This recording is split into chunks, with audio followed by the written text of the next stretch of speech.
বিশ্ব সাহিত্য কেন্দ্রের প্রতিষ্ঠাতা অধ্যাপক আব্দুল্লাহ আবু সাইদ বলেছিলেন, আজকাল আমাদের দেশে ভালো মানুষেরা বিচ্ছিন্ন। ভালো মানুষদের মধ্যে যোগাযোগ নেই, তারা একা। তারা আলাদা ঘরে শুয়ে একা একা কাঁদেন, পরস্পরকে খুঁজে পান না। কিন্তু যারা খারাপ তারা বেশ সংঘবদ্ধ। এক শয়তান হুক্কা হওয়া দিলে মুহূর্তে হাজার হাজার শয়তান কেয়া হওয়া করতে করতে এগিয়ে আসে। ওনার এই উক্তির সূত্র ধরে আপনি কি একটু ভেবে দেখতে পারেন, আপনার এটুকু জীবনে এখন অবধি যত মানুষের সাথে মিশেছেন, চলেছেন, পরিচিত হয়েছেন, তাদের মধ্যে আসলে কত শতাংশ ভালো আর কত শতাংশ খারাপ? আমার ব্যক্তিগত অভিজ্ঞতা অনুসারে আমি হিসেব কষে দেখেছি, আমার চারপাশের পরিচিত লোকজনের মধ্যে খারাপ লোকদের সংখ্যা তুলনামূলক কম। কিন্তু সামাজিক কিংবা রাষ্ট্রীয় কার্যকলাপে আমরা প্রতিনিয়ত কেন এত নেতিবাচক শিরোনাম পাই, কেন এত জঘন্য কর্মকাণ্ডের সাক্ষী হই, কেন আপনি আমি এত নিরাপত্তাহীনতায় ভুগি, কেন আমার আপনার মনে দেশ ও সমাজ নিয়ে এত সংশয়? একটু চারপাশ পর্যবেক্ষণ করুন, গভীরভাবে লক্ষ্য করুন। স্পষ্টত দেখতে পাবেন সংখ্যায় কম হলেও খারাপ লোকেরা খুবই সংঘবদ্ধ।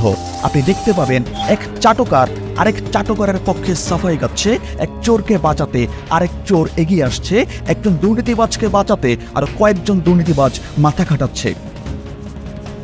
অপরদিকে আদর্শিক মানদণ্ডের ভিত্তিতে যাদের আমরা ভালো মানুষ হিসেবে চিনি, তারা খুবই একা। তারা শুধু নিজেকে নিয়েই ব্যস্ত থাকতে পছন্দ করে। তারা অন্যের ক্ষতি করে না, আবার অন্য কাউকে ক্ষতি করতে দেখলেও কিছু বলে না। আর তাদের এই না বলা, এই নীরবতার সুযোগটুকুই নিয়ে থাকে খারাপ লোকগুলো।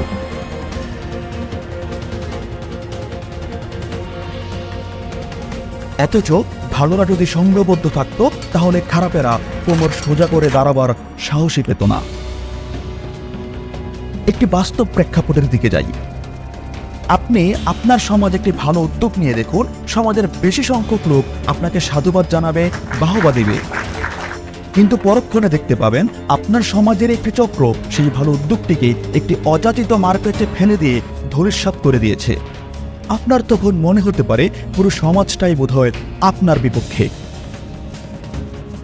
কিন্তু আপনি যদি উদ্যোগের পক্ষে বিপক্ষে তালিকা করতে সক্ষম হন, তাহলে উঠে আসবে সেই ভয়ানক চিত্রটি।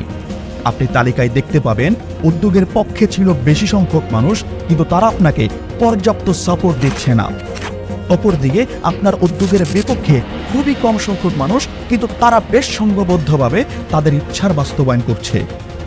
এই যখন অবস্থা, তখন করণীয় কি? প্রথমত, ভালো কিছুর পক্ষে জনমত গড়ে তুলুন।